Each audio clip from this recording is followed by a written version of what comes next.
federal sentencing is largely a cookbook enterprise. There are things called federal sentencing guidelines that have existed since the 1980s, and what they're supposed to do is eliminate disparities in sentencing. There are 94 district court districts in the United States, and the goal was to create a cookbook, as it were, that would produce some sense of uniformity. So each offense, and the book itself with the tables and whatnot is about this thick. It's like a municipal telephone directory from New York. The guidelines work in the following ways. Every offense has a base level. So if you obstruct, if you lie to Congress, that's 7 or 9 points. And then you can add points based on offense characteristics. And the total number of points gives you a location on a table, and that location is amplified by your criminal history. And then when you do the criminal history across the top, it goes from 1 to 6. The points, I think it's 1 to 36. You end up with a location on the matrix, which is a range of the guideline sentence. The action in Mr. Stone's case this week is in how you manipulate those guidelines. The first sentencing memo gave Mr. Stone 8 points, as it were, for physically intimidating a witness. And when you know, to me that was a reach on behalf of the line prosecutors. It also gave him 4 points for obstructing justice. So there's 12 points right there, which is a significant bump up in the incarcerative consequences.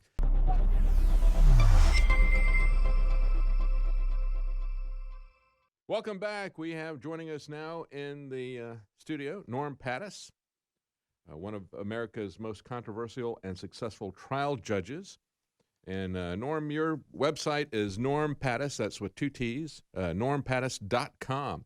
And it's an honor to have you. I wanted to talk to you, of course, about Roger, because this is just appalling on so many different levels, that he would have a conviction, that they would come after him, let this sit there for months and then come up with a sentencing recommendation that goes up to nearly a decade.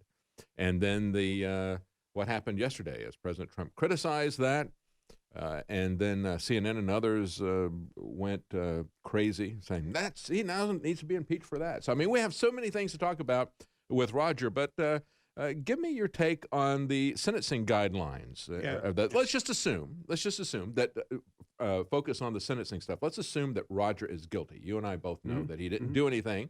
And I think any kind of a sentence is draconian for somebody who is innocent and convicted. But we'll get to that in a moment. But let's just talk about what happened yesterday, this 7 to 9 year sentence and the response to that. Well, first, just you called me a trial judge. That might come as a surprise to some of the judges before I appear before. So I don't aspire to the bench. I don't have that sort of demeanor. I'm just a lawyer. But trial attorney. Thank you. Yes. I do practice federal criminal law, and so I paid attention to the Stone verdict. There may have been sufficient evidence, in my view, that he lied to Congress. But on the other hand, I don't know why it's a crime to lie to Congress when lying is an acceptable law enforcement strategy at getting to the truth. So when your government can lie to you to lock you up and you can't lie to them to protect yourself, I'm feeling an asymmetry that doesn't make sense. And when you're talking about Congress, that's their currency. That's what they trade in as lies. I mean, Owen from your afternoon show, I'm defending him on a charge of impeding Congress, and I'm thinking, man, he should be running for office if that's the charge. They can impede themselves pretty well. But to get to the Stone case, federal sentencing is largely a cookbook enterprise. There are things called federal sentencing guidelines that have existed since the 1980s, and what they're supposed to do is eliminate disparities in sentencing. There are 94 district court districts in the United States, and the goal was to create a cookbook, as it were, that would produce some sense of uniformity. So each offense, and the book itself with the tables and whatnot is about this thick. It's like a municipal telephone directory from New York. The guidelines work in the following ways. Every offense has a base level. So if you obstruct, if you lie to Congress, that's 7 or 9 points. And then you can add points based on offense characteristics. And the total number of points gives you a location on a table, and that location is amplified by your criminal history. And then when you do the criminal history across the top, it goes from 1 to 6. The points, I think it's 1 to 36.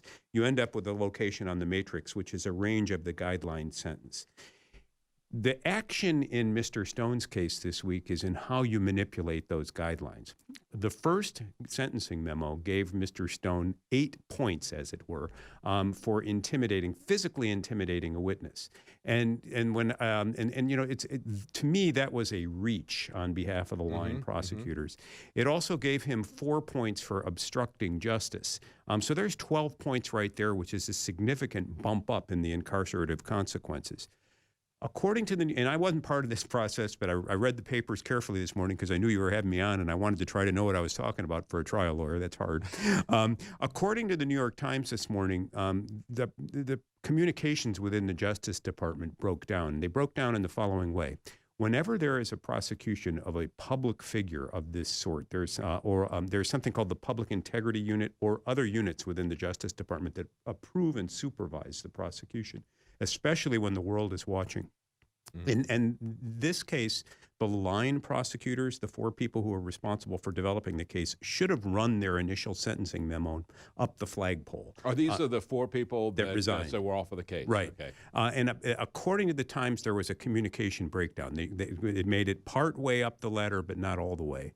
When the memo was published, as these things typically are, they're public documents, and backlash began to occur, including the president's reaction. People at the top took a look at it and said, wait a minute, there's something wrong. And they instructed their office to file a supplemental sentencing memo. The 4 lawyers quit, and so a supplemental memo was filed independently of them. And in it, it said the 8-point adjustment for physical threats was not warranted given the evidence. Mr. Stone made some comments to, I can't recall his name. Rami Credico? Credico, thank you. A comedian who said that he had access to Julian Assange and he didn't. And who also wrote a letter that was submitted as part of the defense sentencing memo saying he didn't feel threatened. Neither he nor his dog felt threatened by anything that Mr. Stone said. And so from the senior administrative perspective, the 8 points seemed overdone. As far as the 4 points for obstruction of justice, that was largely duplicative. In other words, he was offended for lying to Congress. That was obstruction enough. The federal sentencing guidelines don't permit you to double dip. So from my perspective, when I first heard about this yesterday, I followed the Stone case as a general reader of affairs. I'm involved as representing InfoWars in a number of disputes, so I'm aware of these topics. My gut told me that the market rate, the value of this case in terms of incarceration was probably 18 months to 2 years. And it turns out that's what the defense requested. They don't want any time, but they said if there's going to be time, it should be 15 months or so. And frankly, as a guy who makes his living going to court every day and has done so for a quarter of a century or more, that's about right. So 7 to 9 years was an obscene overreaction in my view. And I began to wonder why, because Aaron Zielinski, the lead prosecutor at the trial level, is somebody I've known for a long time. He went to school with one of my kids. I don't know him personally, but I know of him. I know he's brilliant. I know he's thoughtful. And I'm thinking to myself, why would he do this? And I guess the best analogy is I'll call it the teapot effect.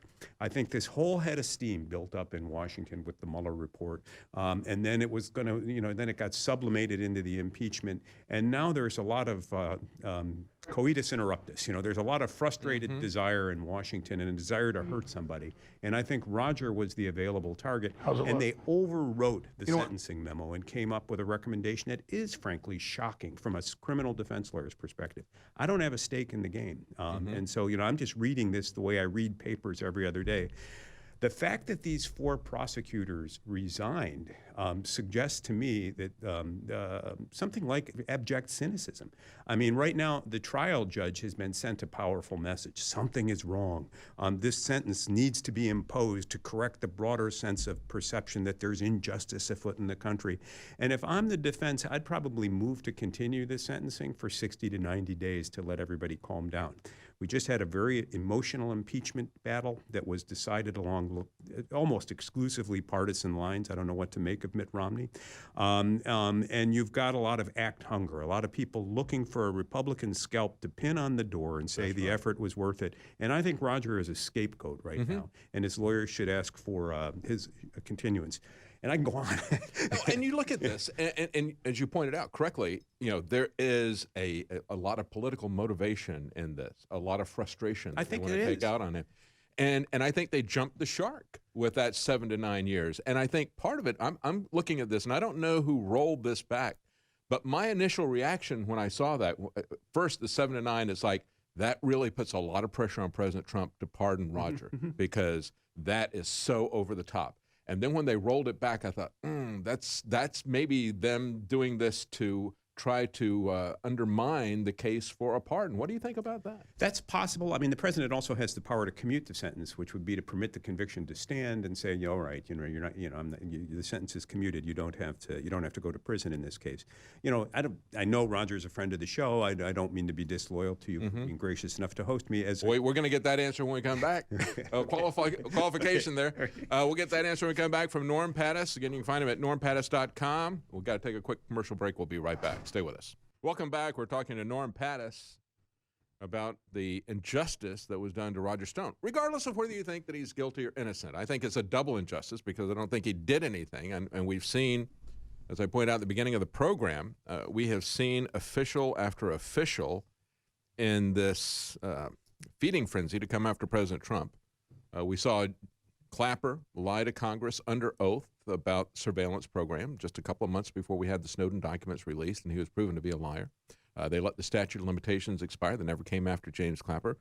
But then as part of this desire in Washington by the Department of Justice, by the FBI, by all these other agencies, they wanted to come after President Trump. So we got Comey, we got Brennan, we got McCabe, we got Strzok, Page, Mueller. All of them lied under oath, and yet they come after Roger Stone. But regardless of what you think about guilt or innocence, we're talking about the sentencing guideline. As you were saying, Norm, typically when you look at this scoring thing, and you broke it down, did a great job breaking that down in detail, where they would be and how they inflated the point system that gives you a grid as to sentencing guidelines. They inflated that for threats or physical threats or whatever they pretended to be there. My question to you was, I thought that it was so obvious and so egregious that it made it a slam dunk that was going to be a pardon for Roger. Well, you may have followed the Stone trial more closely than I did. I think the evidence supported the fact that he did lie to Congress. Now, what's that worth as a sentence? And some of the emails that he sent to Mr. Crederico were troubling. I don't think they rose to the level of physical threats. So I was not surprised that he was convicted. The question turned on whether he had the intent to lie, whether he had the intent to threaten, and so forth. The jury reached the conclusion that it reached after brief deliberations. The sentence of 7 to 9 months, though, was outrageous. 7 to 9 years. 7 to 9 years. That's okay. I called you a judge earlier. And I think the defense was right to call the government on that. I think as we were saying before the break, I think there was an administrative failure within the Justice Department. There were some personnel changes in D.C. in the D.C. office, and I don't think the top dog, as it were, was able to sign off on this until it hit the papers. So I think that claiming that somehow Bob Barr has abandoned the rule of law, or that President Trump is subverting the separation of powers doctrine, and that this is further example of corruption. That's what CNN is saying, and MSNBC. That overstates the case in a way that is difficult for me as a practicing lawyer to take seriously. People continue to make partisan hay or partisan forest fires out of little sparks, and these sentencing memos are just sparks. Because remember the following: if you're a federal judge and I submit a sentencing memorandum to you, you have Article 3, lifetime independence, Article 3 of the federal Constitution, and the constitutional responsibility to determine for yourself what the sentence should be. The government's recommendations are simply that, the guidelines. They're non-mandatory. Defense counsel also submits a set of recommendations. If you go into a lawyer's office and you see a gazillion books, they're not from central casting. They contain appellate decisions. And in the federal criminal practice, most appellate decisions arise from sentencing. So candidly, Barr and company could have made a shrewd decision in dialing back what I will call the hysterical initial sentencing guidelines, because there could have been an appeal on Stone's behalf of a conviction in the 7 to 9 year range. That was my take on it. Right. When I looked at it, I thought, wow, I that was so over the top. It was. I was sad to see it actually come back, because I thought it would be a slam dunk to repeal that completely. Well, here is where I think Roger Stone's lawyers have been incredibly passive, and it was frustrating to me. I kept having this fantasy life that my phone would ring and it would be Roger Stone. He should have been in the federal appellate court the afternoon that the judge imposed a gag order on him post-conviction. I have never seen a ruling like that in my years as a lawyer and in my reading of the cases. Gag orders are typically imposed to protect the jury, the integrity of the criminal justice system, but to protect the jury from extraneous prejudicial pretrial or trial publicity. In other words, there's a piece of damaging information about a witness that jurors can't know because of the rule of evidence. I say, well, the heck with that. I'll go on the courthouse steps and I'll scream it out and hopefully they'll read it. Some lawyers play the game that way. When gag orders are imposed, they're imposed to protect the jury. There was no lawful authority for the judge to say to Roger Stone, you can't talk through intermediaries or anyone else about getting a pardon from President Trump. And so there was an effort made to politicize this show, your show, your network, Alex Jones, because Stone allegedly had some communication with him. Whether he did or didn't doesn't matter, but Stone should have stuck to his stones, as it were, and said to the judge, damn you, I have a First Amendment right to speak. I may have been convicted, but I've not sacrificed the rights of a citizen. And the right of the citizen to petition for redress of grievances includes my right to ask the president for a pardon if I believe my conviction was unjust. For federal prosecutors to say in a sentencing memorandum that among the factors the court should consider in imposing a substantial sentence was Mr. Stone's decision to speak out is, in my view, a chilling attack on the First Amendment. And why Stone didn't go to the D.C. Circuit Court of Appeals the very next day and ask for emergency relief is a mystery to me. For a man who's made a living and a reputation as an aggressive political operative, he took a cold strike there where he should have gone down swinging.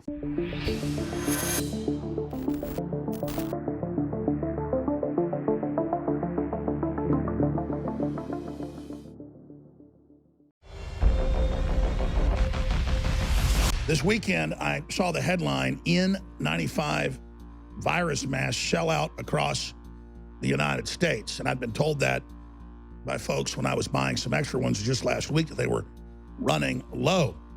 I also noticed that storable food prices were spiking, but we kept ours at the lowest you're going to find anywhere at InfoWarsStore.com. But then Tim Frugier, the manager of the warehouse, came walking in a few breaks ago, and he said, listen, he said, I just got some really disturbing news from My Patriot Supply that we private label the InfoWars high-quality storable food from. It's the very same stuff, right off the same line. It's just that we can contractually get around their normal lowest price by private labeling and have an even lower price out there in the marketplace, and that's always been my business tactic. I noticed that the N95 virus masks have sold out across the United States. I noticed that storable food prices were spiking.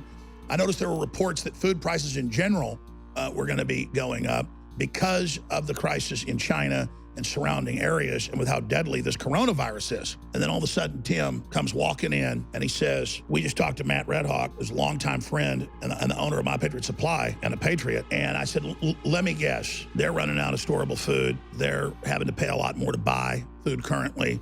And everybody else has already run out. It's just another sign of how serious everything is, because they were telling us, well, because we have an agreement with them, hey, you can't have that sales price at that level anymore because we're having to go out and buy food at much higher prices. And so that's where in the supply chain, you get the news that this is really serious. And so during the break, I went and found out more about how institutional buyers, big corporations, and state-connected groups are buying from our supplier and from other suppliers. And that's why the other ones have run out and aren't even able to ship for folks. But we are within 7 to 10 days. But this is getting delayed with each passing minute, so secure your spot now. Other suppliers aren't able to ship at all due to the huge demand. And really, that's the takeaway. So I would just tell listeners, you can always eat your insurance. Hope you never need it. This stuff's really good. You can buy stuff that costs 5 times more that's gourmet, that tastes better.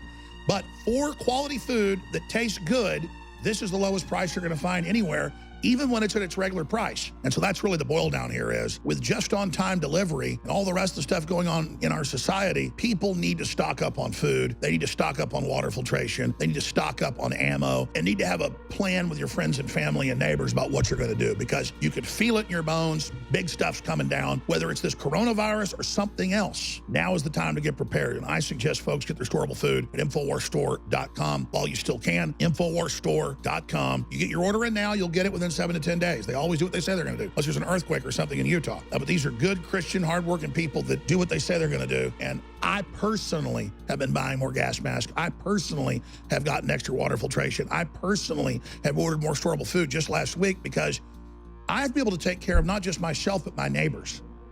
Because believe me, Hungry, starving neighbors are not a good thing to have. And so it's simple. You better hide your food or you better have extra. Because just because you live out in the country doesn't mean you're going to be safe either if society breaks down. I'm going to say this again. Half the public was self-sufficient during the Great Depression. 90% of folks live in the country. A little bit more than half of them were completely self-sufficient. Today, about 87% live in the city, and a very small percentage of those in the country are self-sufficient. If we have another Great Depression in this country, and if supply chains break down, it is a recipe for megadeath. So I suggest you get the Alexa Pure water filtration system at InfoWarsStore.com. It's still discounted, don't know how long. They've got a good supply of those for now. And you get your storable foods now while you can and support the InfoWar and your own family, InfoWarsStore.com.